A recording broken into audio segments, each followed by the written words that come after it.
ভক্তি আর ঐতিহ্যের এক অপূর্ব সংমিশ্রণ, যেখানে প্রবেশ করলেই মন শান্ত হয়ে যায়।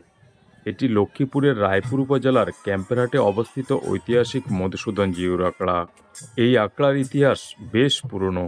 1948 সালে ভারত ভাগের সন্ধিক্ষণে তৎকালীন পাকিস্তান আমলে এর গোড়াপত্তন জানা যায়।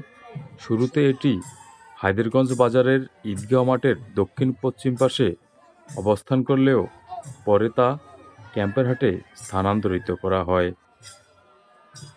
দীর্ঘদিনের ঐতিহ্য মেনে এবছর আখড়া প্রাঙ্গণে বর্ণাঢ্য আয়োজনে পালিত হচ্ছে ৬৪তম তারকব্রহ্ম নামযজ্ঞ মহোৎসব। এই ৬৪তম বত্রিশবার মহানাম যজ্ঞ যে ৪৪ দিন হাজার হাজার ভক্তবৃন্দ আমাদের এখানে উপস্থিত হয়েছে।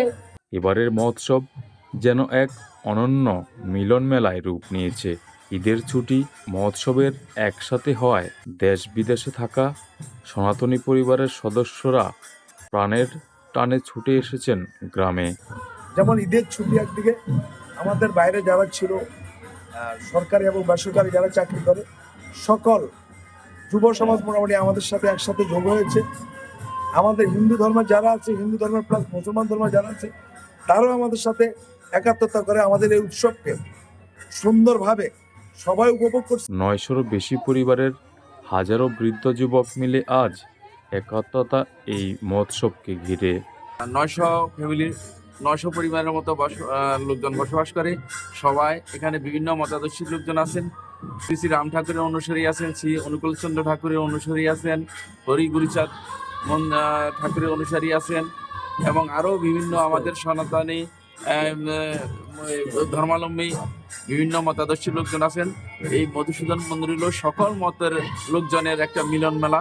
উৎসবের প্রতিটি দিন এখানে জাতি, ধর্ম, বর্ণ নির্বিশেষে হাজার হাজার মানুষের মধ্যে দুপুরের এবং রাতে বিতরণ করা হয় পবিত্র মহাপ্রসাদ।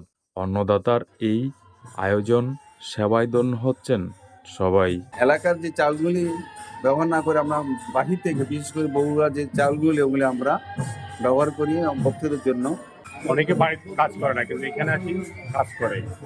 এটাতে আমরা উদ্যোগী এবং এই যুবকেরা যাতে আমাদের এই মন্দির ধরে রাখে। উৎসবের আনন্দকে দ্বিগুণ করেছে আখড়া সংলগ্ন স্কুল মাঠে বিশাল মেলা, সমবয়সী মানুষের ঢল। এই এলাকা আজ উৎসবের নগরীতে পরিণত হয়েছে। ভগবানের অপাকৃত লীলাময় মাধুর্য, এই যে কীর্তনীয় দল, ৮টা কীর্তনীয় দল এখানে মহানাম বিতরণ করেছেন। প্রত্যেকটা দলে অত্যন্ত আনন্দিত এবং তারা খুবই খুশি হয়েছে। এখানে তাদের প্রতি যে সেবা প্রদান করা হয়েছে মন্দির কমিটির পক্ষ থেকে এবং উৎসব পরিচালনা কমিটির পক্ষ থেকে, সকল ভক্তবৃন্দ প্লিজড হয়েছে।